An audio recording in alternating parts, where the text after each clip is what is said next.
So this list is like ridiculously hard to make because like all of these Pokemon all work differently and are like really good at what they do. So unlike the Dragon types list, this list isn't going to be in any particular order. But before we begin, let me remind you to hit that red button that says subscribe.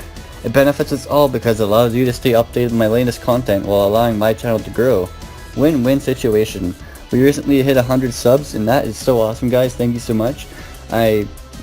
Probably the day before I upload this, I'm going to upload my update video addressing the 100 subs and giving away the Pokemon from the giveaway, so be alert of that if you haven't watched it yet. So yeah, first up we got ALOLAN Marowak.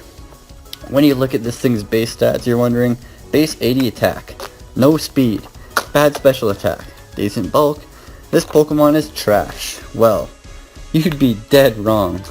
There's an item called Thick Club. Thick Club isn't some nightclub for thick people, no. It's Marowak's signature item, and what it does is it doubles Marowak's attack stat. That makes a Marowak hit extremely hard. It's basically a free sword stance.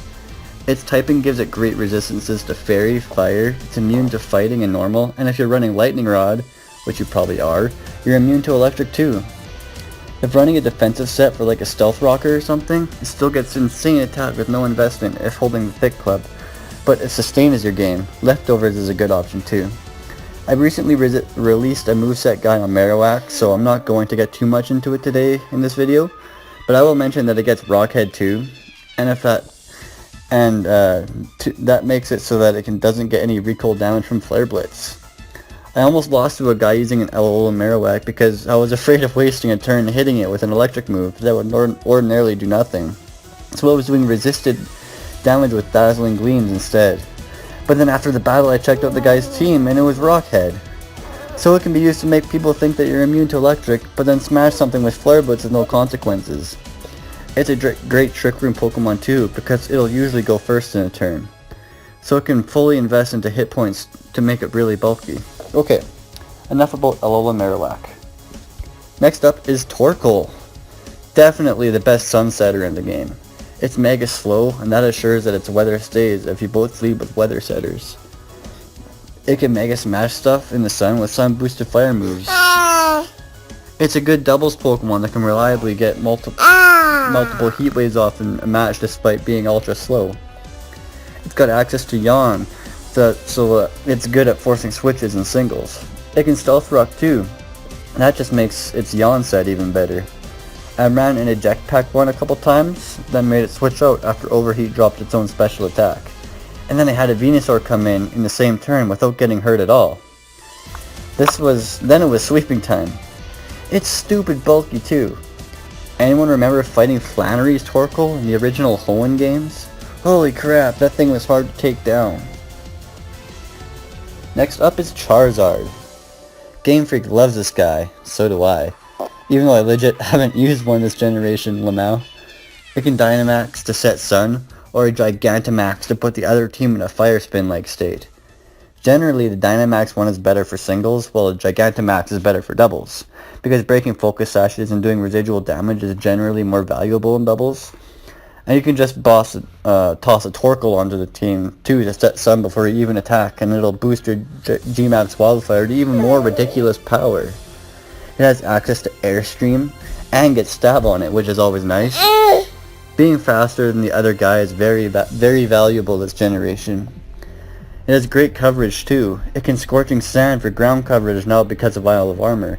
It can Focus Miss, Solar Beam, even for when you have the Sun set up because it smashes water types really hard. You can also run it with Physical with Swords Dance, or go balls to the wall with Belly Drum. Only problem with Physical is it's really bad attack, and there's no Mega Charizard X anymore to fix that.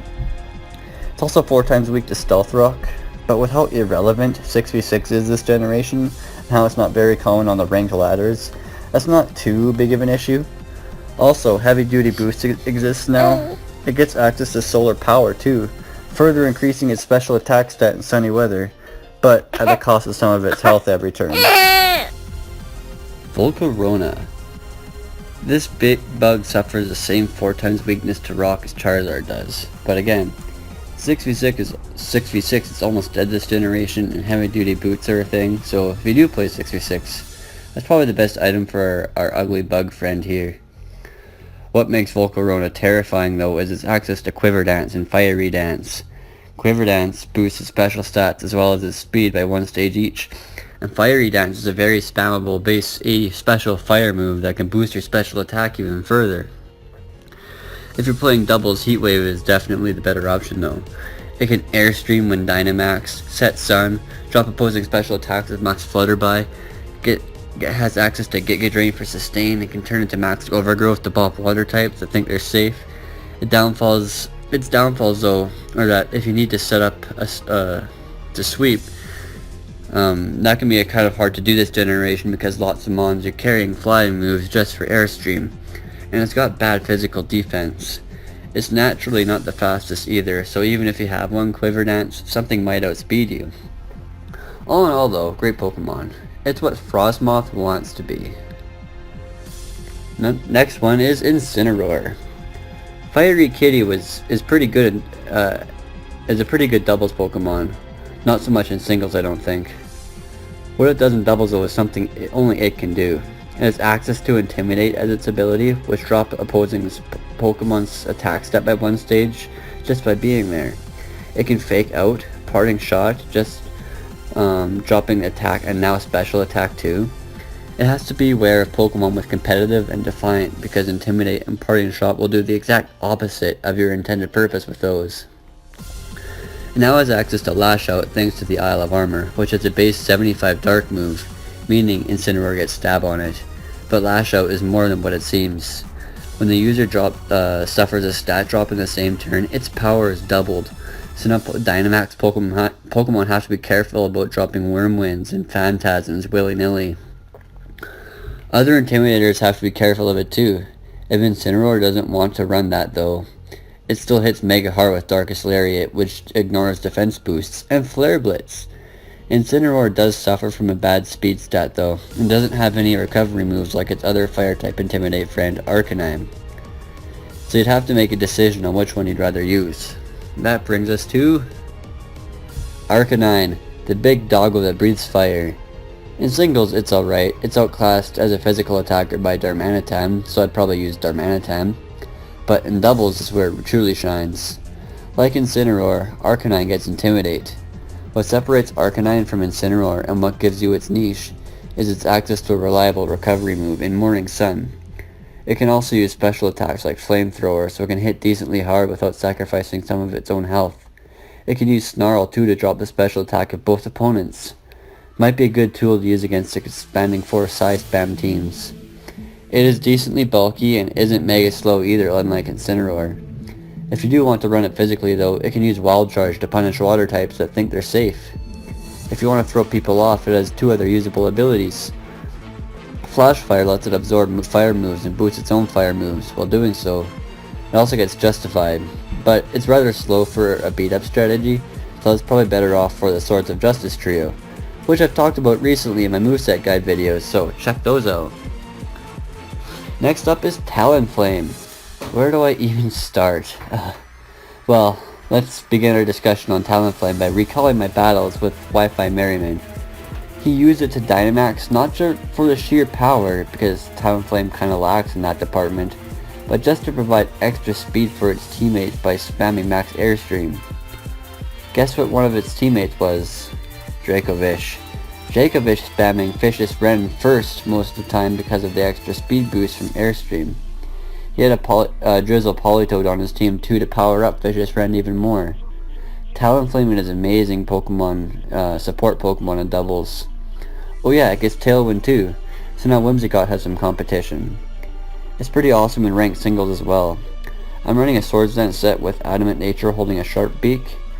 I'm running Steel Wing for coverage so it can Steel Spike on rock types, but U-Turn's a good option too. Most of the time I just click Brave Bird though, or Dynamax and Airstream.